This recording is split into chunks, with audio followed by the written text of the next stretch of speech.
The truth behind puppy mills.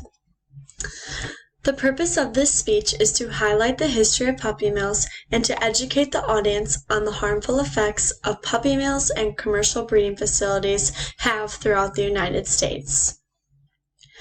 Being a dog owner, it is important to know who and where you're buying a dog from. As searching for the perfect pet can be overwhelming, many options and information are available to finding a healthy companion. There is a staggering amount of puppy mills still running in the United States that mass-produce puppies for sale. There is a long history surrounding puppy mill and commercial breeding facilities. Therefore, this has created a culture surrounding puppy mills. There's also legal implications of puppy mills throughout the United States.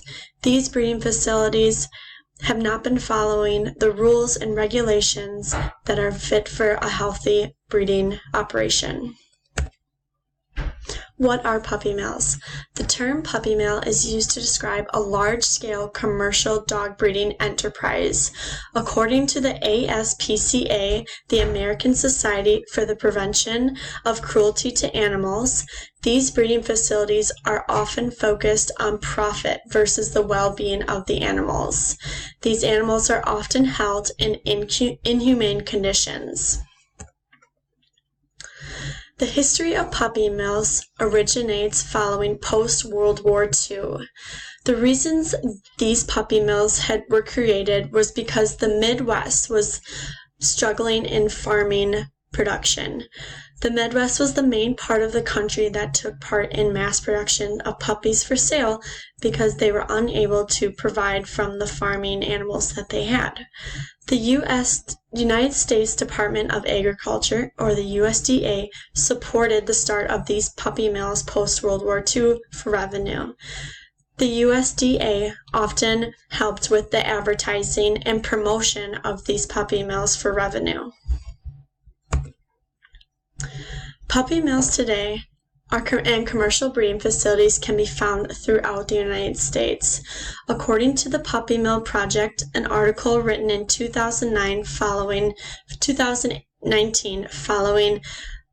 the facts and statistics surrounding puppy mills, there are 5,000 to 10,000 breeding facilities currently active in the United States.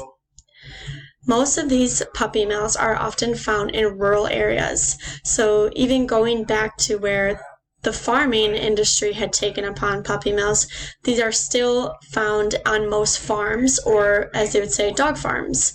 These farms are often wide space for these dogs to be held and in areas that aren't heavily populated. These puppy mill farms house large quantities of animals at one time, often in the same area. As I stated, there's an estimated 10,000 active puppy mill breeders. These are the ones that are currently being regulated by the USDA, or the United States Department of Agriculture. The USDA is responsible for managing these puppy mills and making sure that the breeders are following the regulations and rules provided. These breeding facilities can operate below the standard of care. Animals are often kept in small, compact cages. According to an article, History of Puppy Mills, by the Puppy Mill Project in 2018, these animals are often provided with poor nutrition and low vet care. They are restricted with socialization and playtime with other puppies or other animals, and they are living in dirty conditions. They are often in tight, small cages and often living together. Female dogs at these breeding facilities are often bred repeatedly throughout the year. According to the Humane Society of the United States, it is only legal for a female dog to be bred twice a year. There are certain times of the year that are best for breeding only if the mother is healthy. After the female dogs are bred, these puppies are separated from their mothers soon after birth. Puppies need at least 6 to 8 weeks to bond with their mother and get their proper nutrition from their mom. By 6 to 8 weeks in age, puppies are either sold directly online or to local pet stores that will sell them for profit. These dogs do not have the adequate amount of time to develop and spend time with other puppies and their mother to be healthy enough for sale.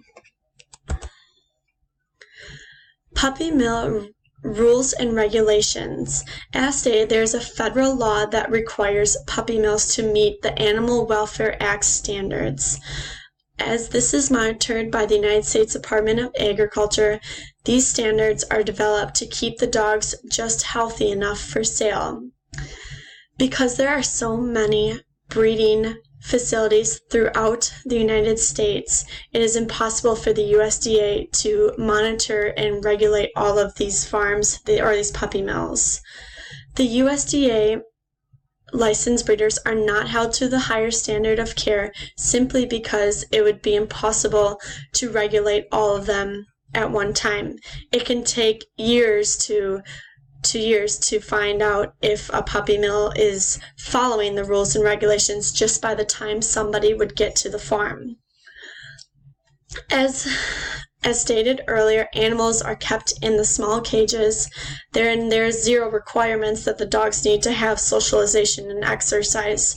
And as we know, there are majority of breeds need exercise to stay healthy. Once the female dogs are no longer deemed useful, they are thrown away or killed or no longer deemed fit for breeding at the farm.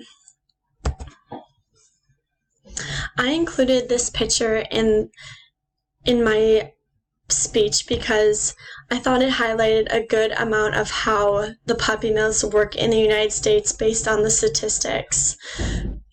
The USDA has over 120 inspectors who oversee more than 30,000 animal industrial facilities. This does not include only puppy mill facilities. This includes other animal farms and just basic animal facilities for sale. As mentioned earlier, the Puppy Mill Project, which is a group organization that chooses to raise awareness and educate the public on puppy mills and commercial breeding facilities. They have reported that the cost to buy a purebred puppy from an online source or just through any sort of advertisement costs between $500 and $1,000. And just through personal research, these numbers can be way more than $1,000, ranging from $1,000 to $5,000 for certain breeds. The cost to adopt from a shelter or a rescue program is around $50 to $250. The Puppy Mills Project's main goal is to educate and raise awareness for the amount of dogs that are for purchase at a lower price at the animal shelters or the humane societies. As many people want a specific breed and a certain type of dog, there is still a need for tons of animals to be rescued from these humane societies before they get killed. As puppy mills have had an extensive history of unsuitable breeding conditions through the United States, there are many resources and programs that advocate for the health of puppies in these puppy mills. Part of that includes the Puppy Mill Project, the ASPCA, and the Humane Society of the United States. These major groups have worked together to educate and help puppy mill culture by getting rid of it and helping influence the public to adopt and not shop just because they're wanting a certain breed of dog or a puppy. These breeding facilities put dogs and their puppies at risk for living an unhealthy life. Being kept in a small cage without any socialization or decent vet care and nutrition leaves these dogs for a risk for many health problems later on in life.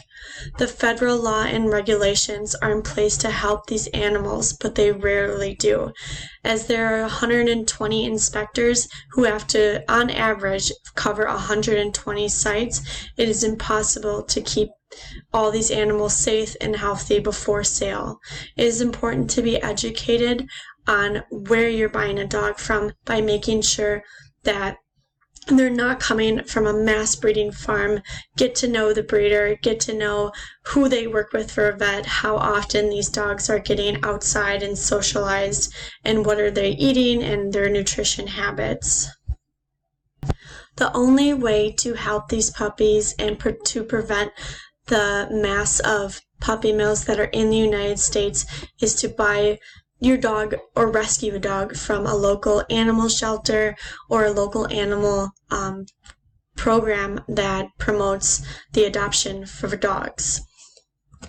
Attached, I have included my references for the information provided in the speech, but also these attachments include programs with more information about how to stop puppy mill culture and to prevent the mistreatment of animals.